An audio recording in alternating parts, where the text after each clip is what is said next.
এটি লাল, তরল আর দেহের মধ্যে সব সময় বয়ে চলে। রক্ত ছাড়া আমরা বাঁচব না। কিন্তু এই জীবনদাতার পরিচয় নিয়ে প্রশ্ন আছে।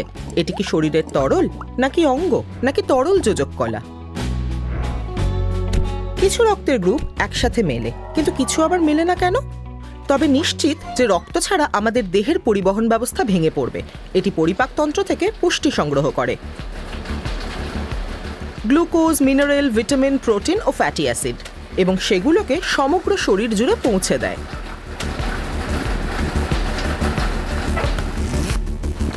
মাত্র 5 মিনিটেই রক্ত হৃৎপিণ্ড থেকে পায়ের আঙুলের ডগা পর্যন্ত পৌঁছে যায়।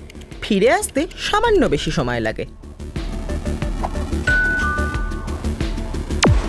তাপ বিতরণেও সাহায্য করে। রক্ত শরীরের প্রতিটি কোণে পৌঁছাতে পারে।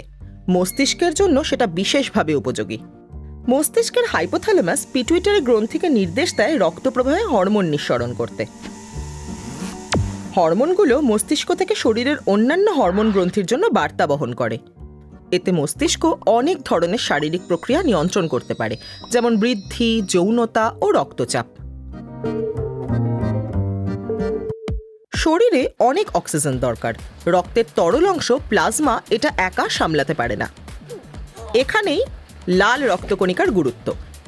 এদের সংখ্যা 2000 কোটিরও বেশি এবং সারা দেহে অক্সিজেন পরিবহন করে। অন্যদিকে সাদা রক্তকণিকা দেহে জরুরি পরিষেবা দেয়। কোনো কোষ আক্রান্ত হলে প্রোটিন নিঃসরণ করে সংকেত পাঠায়, আর সেটা পেয়ে সাদা রক্তকণিকা দ্রুত সেখানে পৌঁছে রোগ জীবাণুর সঙ্গে লড়াই করে। আর আঘাত পেলে রক্ত নিজেই প্রাকৃতিক ব্যান্ডেজ তৈরি করে, প্লেটলেট বা অনুচক্রিকা নামে ছোট আঠালো কণিকা দিয়ে। আরও একটা দারুণ ক্ষমতা আছে রক্তের। আলাদা আলাদা অংশে ভাগ করা যায় আর অন্যকে দেওয়াও যায়। শরীরে প্রায় 5 থেকে 6 লিটার রক্ত থাকে। প্রতি মাসে প্রায় 1 লিটার রক্ত তৈরি হয়। তাই রক্তদান করতে পারি। প্রতি বছর দান করা রক্ত লক্ষ লক্ষ প্রাণ বাঁচায়। তবে একটা গুরুত্বপূর্ণ বিষয় আছে। রক্তের ধরন এক নয়।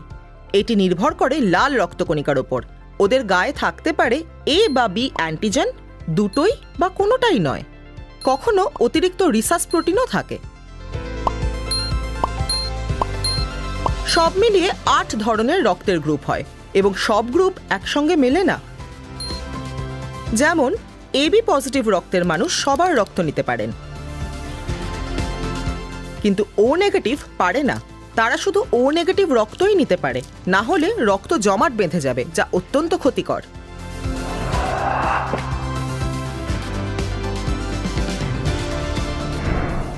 রক্ত তরল হোক, অঙ্গ হোক বা দুয়ের মাঝামাঝি কিছু, শেষ পর্যন্ত তার এই বহুমুখী ক্ষমতাই তাকে এত বিশেষ করে তোলে।